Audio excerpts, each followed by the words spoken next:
Well, joining us now, Aaron Portzline, who covers for the Columbus Blue Jackets for The Athletic. Aaron, you said the only saving grace is that the terrible decision to hire Mike Babcock backfired before he had time to do more damage.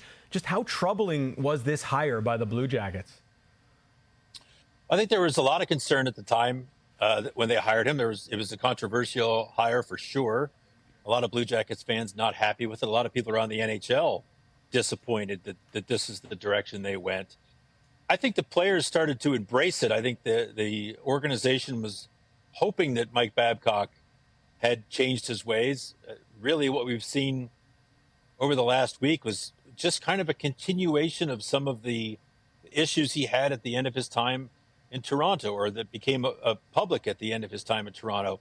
A coach that oversteps his bounds, goes beyond the line of what is appropriate between a coach and players, especially young players. And the Blue Jackets, so much of their future, obviously, is staked to these young players. And you just can't have young players feeling uncomfortable around their coach. You can't have a coach that doesn't understand proper boundaries. And so, really, the worst fears among ownership and management in Columbus were realized that Mike Babcock had indeed not changed his ways. It had to make a move, and his resignation came down on Sunday.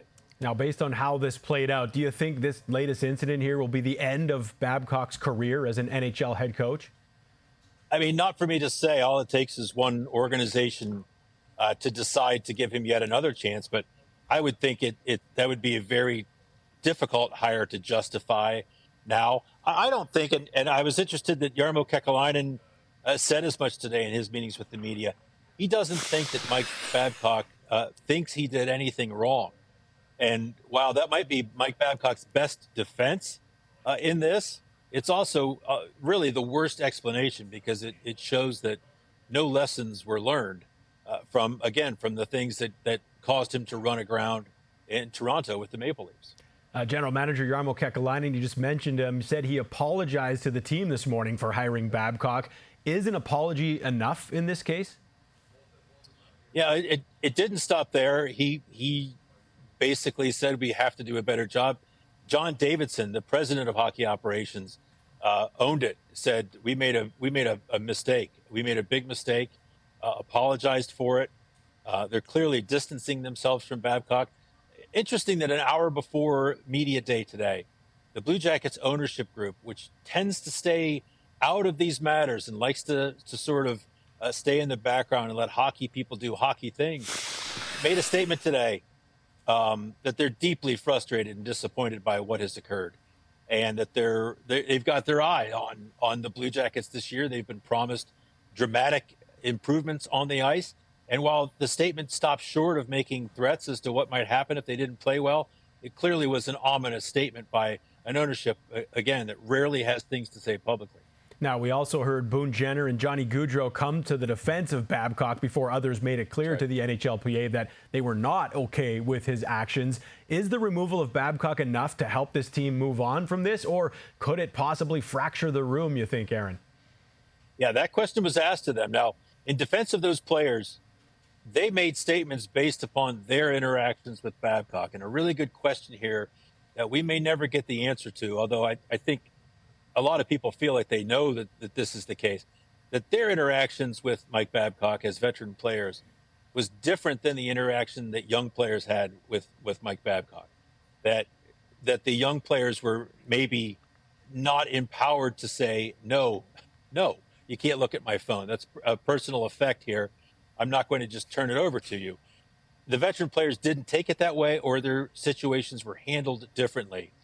But they all agreed today that what they've learned in the last couple of days changed this story dramatically from where we thought it was going, say Tuesday or so, when the allegations first came to light on the Spit and Chicklets podcast. It's changed because they learned more.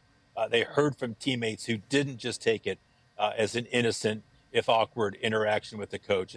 For them, it was an invasion of privacy, nothing less than that. Now, the fact that this is a conversation at all, does it shine a spotlight, you think, on hockey's problem that teams aren't careful enough with who they give second chances to? Yeah, I mean, people keep getting second chances that maybe don't deserve them when there are some really good candidates out there to be NHL coaches. The Blue Jackets felt after the struggles of the last 2 seasons under Brad Larson that they needed a veteran voice. And they've had success in years past under John Tortorella, Ken Hitchcock. Those have been the two most successful coaches in Blue Jackets history. They're old school coaches. They are demanding coaches. Now, they've never been accused of doing near the same actions that Mike Babcock is accused of doing. They thought that Mike Babcock perhaps defended or deserved a second chance. They felt that, and they even said as much, that maybe the way some of the stories in Toronto were not told completely accurately. He felt that, Mike Babcock did.